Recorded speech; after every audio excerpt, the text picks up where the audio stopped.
Efendim geniş açıdan hepinize merhabalar. Güzel bir gün diliyoruz ve önümüzdeki 45-50 dakikayı da güzel bir şekilde geçirmeliyiz. Malumunuz memleket meselelerini konuşuyoruz, dillendiriyoruz bu programda genelde. Ara sıra da istiyorum ki hayat hikayelerini, insan öykülerini ele alalım. Bugün işte bu anlamda çok değerli, Denizlilerin yakından tanıdığı, bildiği ve beğendiği bir isim var. Yazar Doktor Murat Alten Bizden Anılar'da yer alan yazarlarımızdan bir tanesi. Efendim hoş geldiniz. Hoş bulduk. Bizden Anılar okumanızı tavsiye edeceğim bir kitap. 25 yazarın ismin bir araya gelip hayatlarından alıntı yaptıkları, meslek yaşamlarından hatırlarında kaldıkları, dikkate değer dedikleri, anılarını paylaştıkları, Denizlilere Denizli'yi de anlatan bir kitap. Onu öncelikle belirteyim. Bu kitabın içerisinde bir bölüm de yazar Doktor Murat Alten'e ait. Biz de bugün bu bölümün içeriğini biraz konuşalım. Kalan kısmını merak edenler kitabı edinsinler, oradan okusunlar istiyorum. Ama her şeyden önce doktorluk tamam da bu yazarlık merakı nasıl başladı, bize bir anlatır mısınız? Beni sevgili Eren Güneş keşfetti desem yalan olmaz. Evet.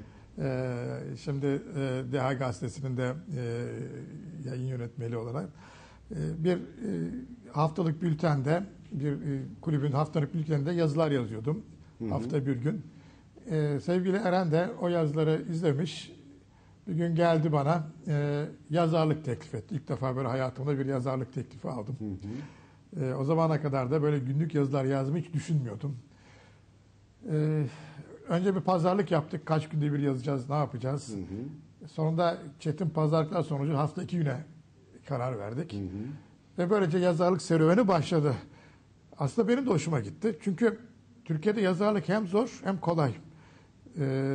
Zor tarafı her şeyi yazmak, her şeyi içtenlikle yazmak, hele bir yerel gazetede riskli olabiliyor bazen. Kolay tarafı da konu bulmaktan sıkıntı çekmiyorsunuz. Türkiye'de gündem o kadar hızlı değişiyor ki.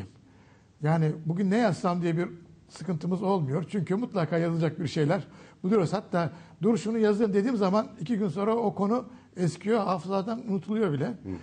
O bakımdan da Türkiye'de yaşayan bir insan olarak bunun avantajını bolca kullanıyorum. Yıllar önce kızım Finlandiya'ya gitmişti. Orada evinde kaldığı bayan şöyle demişti. Yani ne kadar iyi bir ülkeniz var. Her gün bir şeyler değişiyor sizde.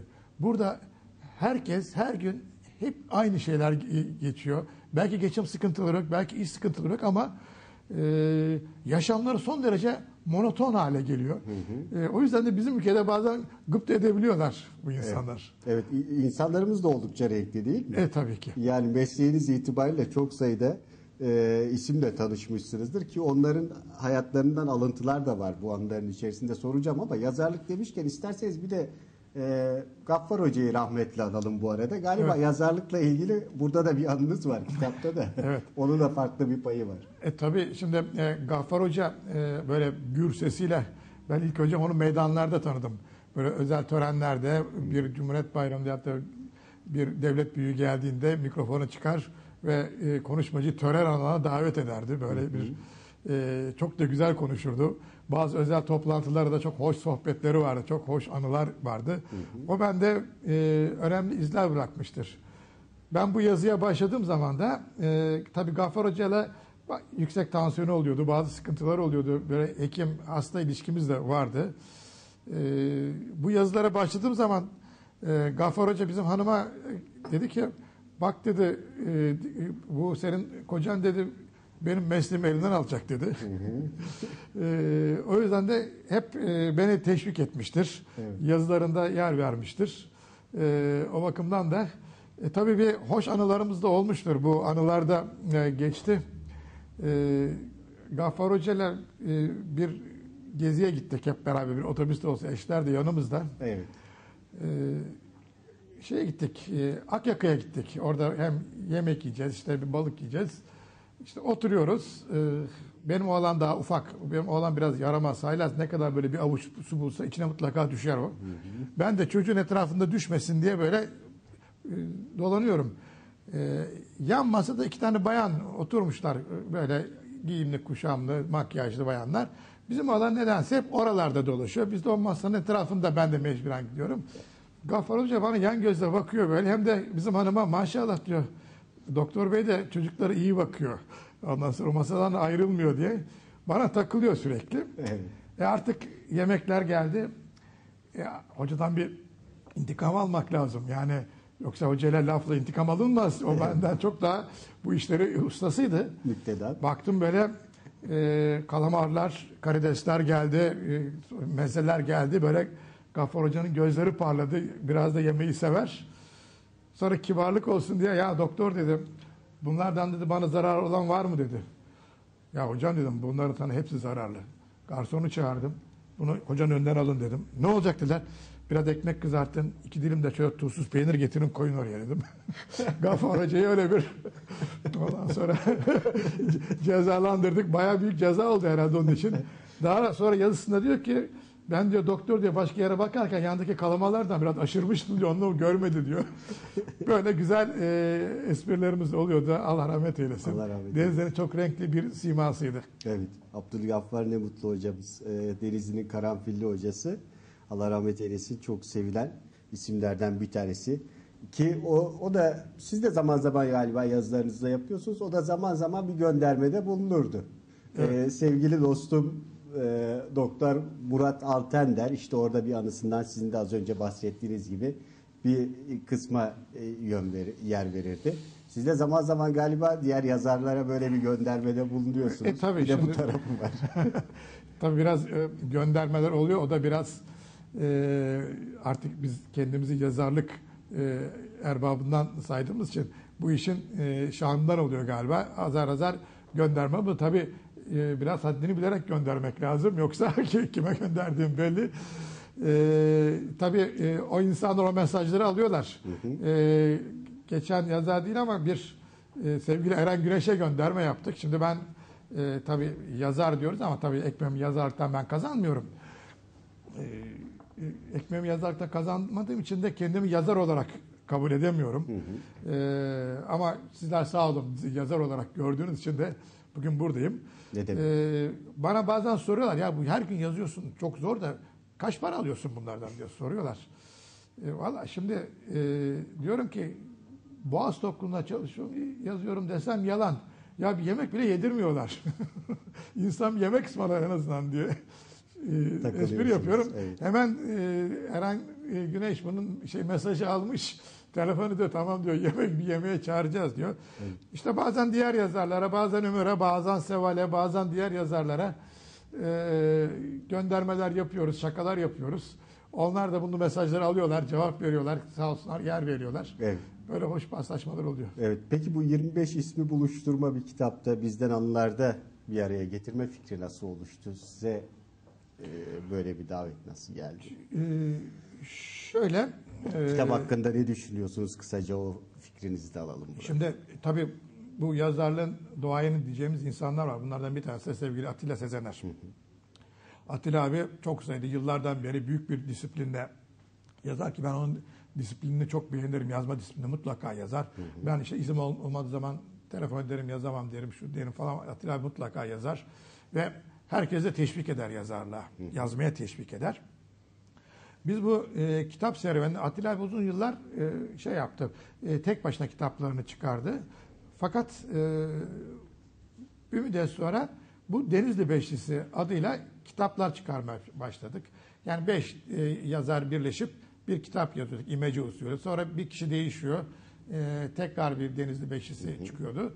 Bu şekilde diğer insanları da kitap yazmaya teşvik etti. Bizim editörde tabii sevgili Halil Arık hocamız da hem Türkçe bilgisi hem geçmişteki engin deneyimleriyle ve güzel yazılarıyla da bu kitaba katkıları oldu. Hı hı. Esas fikir babaları onlardan. Hı hı. Tabii ben de seve seve kabul ettim. Çok uzun süre olmasa da aşağı yukarı bir 24 senelik bir geçmişimiz olsa birkaç anımız oluyordu Deniz'le ilgili. Ben de yazdım bu yüzden. Evet. Peki mesleğinizin getirdiği bir avantaj var mı yazmak açısından? Bir zenginlik olarak görüyor musunuz? Mesleğimin getirdiği avantaj tabii var. Çünkü mesleğim bir insanı bana her yönüyle tanıtıyor. Yani en zavallı yönüyle, en acılı yönüyle, en sinirli yönüyle ve en mutlu, en gülümseyen yönüyle karşıma geliyor. Üstelik tabii biz hekim olarak bir insanı hücreden başlıyoruz. Ruhuna kadar her yönüyle de iyi kötü biliyoruz. Ayrıca her kesimden çok fakirli, çok zengini de beraber tanıyoruz.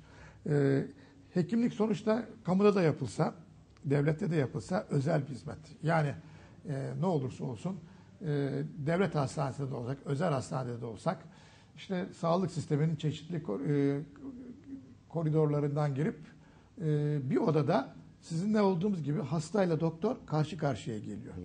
Şimdi artık benim orada devletin doktoru olmam, sizin kim olmanız önemli değil. Ya hangi noktalardan gel, karşı karşıya iki insanız artık. Evet. O yüzden de hekimlik özel bir hizmettir. Kişiye özel bir hizmettir ve kişiler arasındaki güven duygusuna, sevgi duygusuna, dostluk duygusuna dayanan bir hizmettir.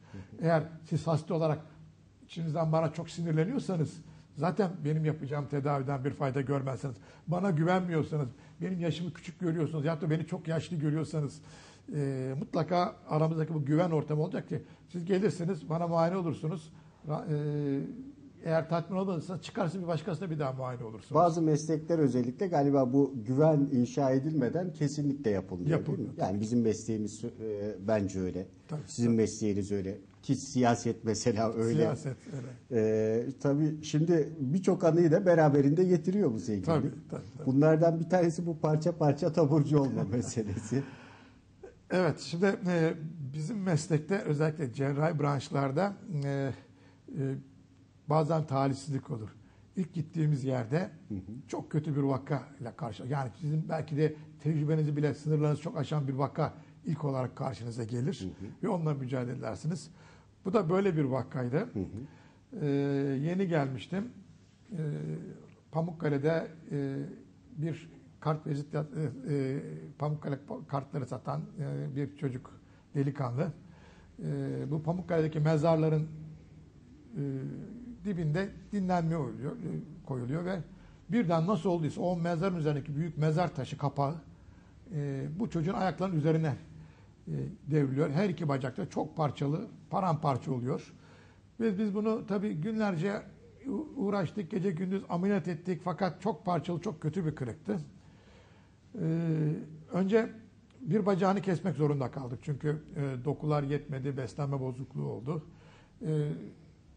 Ailesi çok iyi insanlardı.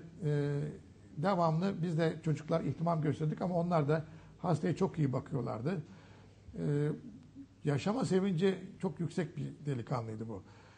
Öyle ki kendine geldi, bir bacağı yok fakat turizm işine devam edecek. Biraz Almanca biliyordu. Hasta yatağında kendi kendine İngilizce öğrenmeye başladı o ağrılar içerisinde. Çünkü şeye devam ediyordu. Artık kliniğin sevgilisi olmuştu. Böyle samimi de olmuştuk. Bizi gördüğü zaman yüzü gülüyor, güller açıyordu. Ona yanına gitmek, vizit yapmak bizim için de bir keyif oldu. Şakalaşıyorduk. Fakat daha sonra tabii koyduğumuz suni damar tutmadı. Birkaç ay sonra diğer bacağı da kesmek zorunda kaldık. 2 bacak da kesildi. Yine tedavisine devam ettik. Yaraları iyileşti.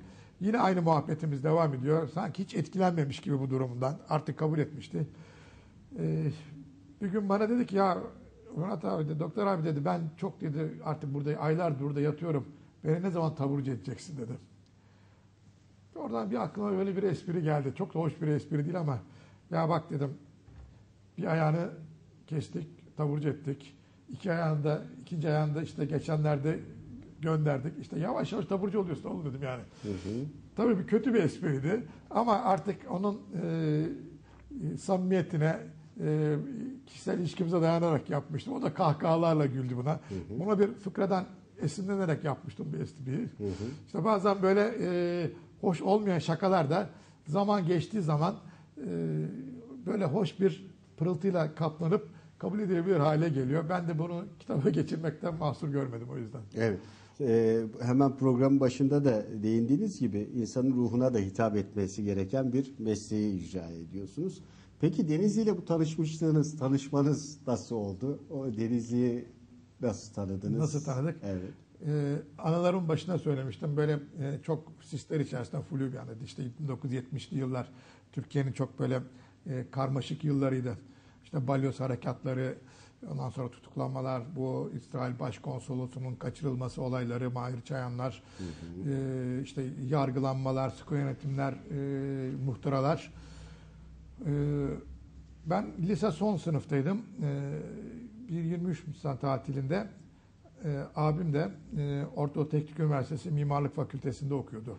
O zamanlar Orta Teknik Üniversitesi bütün öğrenci olaylarının merkezini teşkil ediyordu ve o öğrenciler de ne olursa olsun böyle bir değişik bir gözle bakılıyordu. O yüzden de öğrenciler genel olarak böyle başka yerlerde okullarını söylemezler. Orta Doğu Teknik Üniversitesi'nde ya da ODTÜ'de okuduğunu söylemezlerdi. İşte yüksekokulda okuyoruz falan derlerdi. Kaçamak cevaplar verirlerdi. Hele böyle belirli insanların yanında. Antalya, Kemer'e tatile gideceğiz. 1969-70 yılları. Kemer diye bir şey yok, söz konusu değil o sıralar. Yani sadece bir balıkçı kasabası. Biz de işte Orta Doğu Teknik Üniversitesi'nin 3-5 otobüsüyle beraber geldik. Sabaha karşı Dinar'a geldik. Dinar'dan Antalya'ya geçeceğiz. Fakat şey yapamadık. Gecenin o yarısı başka araç bulamadık. Pamukkale'ye geldik. Her taraf sisler içerisinde bembeyaz. Pamukkale de bembeyaz. Böyle indim, Pamukkale burası dediler ama ne olduğunu görmedim. İlk anım o oldu böyle. Evet. Sonra işte hava biraz ağırdı. Bir dolmuşa bindik. Dinar'a geri döneceğiz. Dinar'dan da arabaya binip Antalya'ya gideceğiz. Dinar'a geri dönüyoruz. İşte arabada bir iki tane jandarma var. Sonra onlar da bindiler, o dolmuşa. Geliyorlar. Bir de yaşlı kadıncağız geldi. İşte meraklı o da. Denizde biliyorsunuz hemen o zamanlar ufak. Herkes birbirini tanıyor. Kimse nesin nereden mutlaka bir akrabalık. Tabii bizler yabancıyız.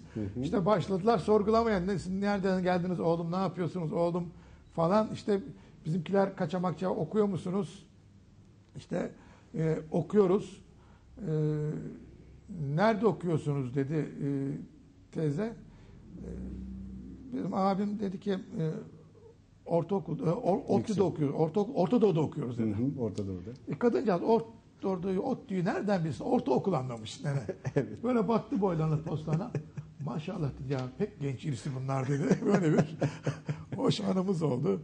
Deniz'e ilk görmüşüz, ondan sonra oldu. Daha sonra bir İzmir dönüşünde Deniz'den geçtik. Karnımız acıktı. İstasyon Caddesi'nden girdik. Yer arıyoruz. Evet. Bir restoran gördük. Girdik içeri. Bari yemek yiyelim diye. Bu Delikli Çınar'a giderken şimdiki eski şimdi dershane oldu. Otelin karşısındaydı. Kuyumcu'nun otelinin karşısındaydım. Evet. Bir restorana girdik. Yemekleri söyledik. Baktım. Bana çatal vermişler ama çatalın bir dişi kırık. Allah Allah dedim. Yani adamlar da kızdım yani. Bula bula bana kırık çatal mı vurdular dedim. Yani. Ondan sonra garsonu çağırdım. Yani, dedim işte doğrusu bir çatal verin buraya dedim. Ya bir kırık çatalı vermişsiniz. Doğrusu çatalınız yok mu? Yok dedi. Hakikaten şeye baktım. Annemin önünde de kırık çatal. Babamın önünde ne biçim lokanta burası? Dedi burası Kırık Çatal Lokantası dedi. Evet. Hakikaten gittim tabelaya baktım. Kırık Çatal Lokantasıymış. Sonra o kapandı galiba. Böyle bir anılar da kaldı. Evet. O dönemin namlı mekanlarından bir tanesi. Evet. Adı üstünde öyle de bir esprisi var. Kırık Çatal'ı da öyle tanıdınız Deniz'de, evet, değil mi? Evet. Evet. Peki şimdi aslen neresiniz? Aslen Niğdeliyim. Niğdelisiniz. Buraya mesleğiniz gereği geldiniz. Mesleğimiz Kaç yılında gelmiştiniz buraya? 89 yılında geldim. Yani çalışmak üzere 89 yılında geldim. Dünyanın neredeyse dört bir tarafından bir farklı şekilde soydaşlarımızı da tanımışsınız. Burada anılar da var. Onu da sormak isterim. Dedim ya ilginç hayat hikayeleri diye. Memleketinizle ilgili de başınızdan geçen bir anı var. Mesele memleket olunca bizim memleketten sizin memlekete bir gidelim. Şimdi tabii bana en zor cevap verdiğim soru nerelisin sorusuna çok zor cevap veririm. Çünkü tabii Türkiye çok mozaik. O zamanlar işte gerek Orta Asya'dan, gerek Balkanlardan, işte Evet. Birinci Dünya Savaşı sonlarında, Balkan Savaşı sonlarında birçok göç oldu. İstiklal Savaşı'ndan sonra mübadeleler oldu. Bizim dedeler bir kısmı Selanik ve Yugoslavya'dan gelmişler. Kafkasya'dan gelen var. İşte anneannem Konyalı, babaannem Niğdeli. Bu şekilde bir karma bir ailenin gelmişiz. Tabii dedemler çocukken Balkanlardan gelip Niğde'ye yerleşince işte orada Niğdeli bir kızla evlenmiş. Nüfus Niğde, hepimiz Niğdeli olmuşuz. Ama ben hiç Niğde bilmiyorum hayatımda. Çünkü doğma büyüme Ankara.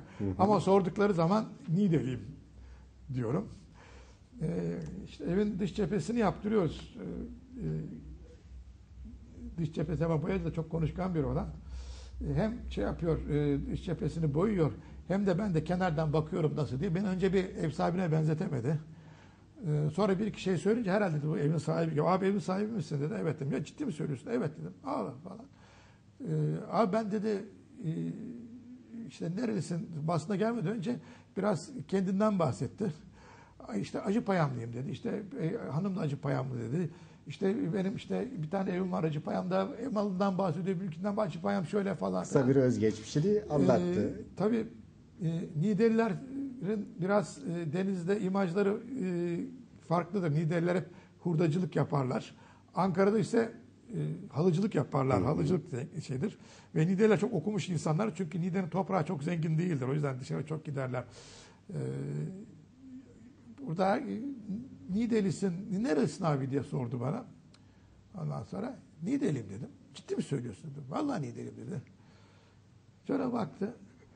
Olsun abi ya dedi. Orası da memleket dedi. Ondan sonra şimdi öyle olunca ben de diyorum nasıl geldin, nasıl duruyorsun? Burası da memleket diyorum yani. İnsan hakikaten çevresinin olduğu yerde yaşıyor. Çünkü sosyal bir varlık. Evet. Şimdi eğitim düzeyi, sosyal statüsü ne olursa olsun ama insanımız kıvrak zeka değil mi? Yani Evet, bir yerden evet. bir nükte bulup onu usulüyle dillendirmesini biliyor o açıdan. Siz de bunları öyle ki hafızaya yazmışsınız. Günün birinde bu anıların arasında yer almış. Peki şimdi yazarlığı sordum nasıl merak saldınız diye de doktorluk idealiniz miydi? Yoksa bir hayatımı kurtarmak açısından hani hep bakılan birinci derecede meslekler vardır. Öyle mi tercih ettiniz? Evet. Biraz da doktorluktan bahseder misiniz? Şöyle ilk yıllara da Evet, gidelim oradan biraz anı isteyelim. Yani doktorluk hayalimiz değildi. Çünkü yıllardan beri üniversiteye giriş çok zor. Bizim dönemimizde çok zordu. Ve netametli çok biraz da belki şans gerektiriyordu, belki çalışmak gerektiriyordu ama hiçbir zaman üniversiteye gireceğiniz, hangi üniversiteye gireceğiniz garanti değildi. Ben bir sene duyduğuma göre affınıza sığınıyorum. Sadece bu şehirde 7 kişinin üniversiteye gidebildiğini anlatanlardan duydum mesela. Yani evet, o derece yani sayıda. o derece zordu. Evet. O yüzden de hani çok büyük hayaller de kuramıyorduk. O zamanlar doktorluk da çok önemli bir meslek. Şimdi o kadar doğal olarak esprisi belki kalmamış olabilir ama işte insan meslek deyince aklına ne geliyordu? Doktorluk, eczacılık, avukatlık, mühendislik geliyordu. Tabii hep doktorluk birinci sıradadır. Üniversiteye girdik. İlk sene iyi bir puan alamadım. Yani bir takım yerlere giriyordum ama girmek de istemedim açıkçası. O zamanlar sadece puan geliyor elinizde böyle bir para gibi puanınız var. İstediğiniz okula gidip kayıt yaptırıyorsunuz. Puanınız tutarsa giriyor. O sene hiçbir okula girmek istemedim. Ertesi sene puanım iyi geldi. Şimdi bilemiyorum idealim miydi. Çünkü hiç hayal kırıklığına uğramamak için hiç de doktor olacağım diye düşünmemiştim.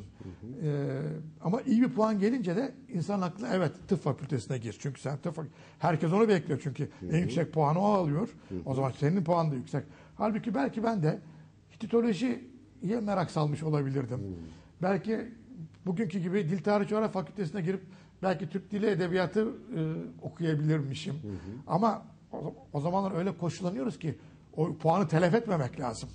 Yani o puanı yani diğer mesleklerde de mutlaka yani telef etmek biraz belki yanlış bir şey ama yüksek puan, iyi puan, en iyi fırsatı değerlendirmek. En yeri değerlendirmek lazım. Yani böyle gibi bir düşünce tarzı vardı.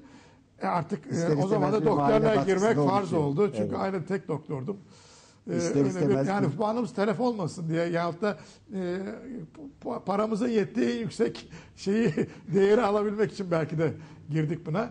Doğru mu ettik bilemiyorum ama İyi olmuş, sizi tanıdık böylelikle. Efendim, kısa bir ara vereceğiz ama bu güzel sohbet devam edecek. Lütfen sizler ekranlarınızın, televizyonlarınızın başından ayrılmayın.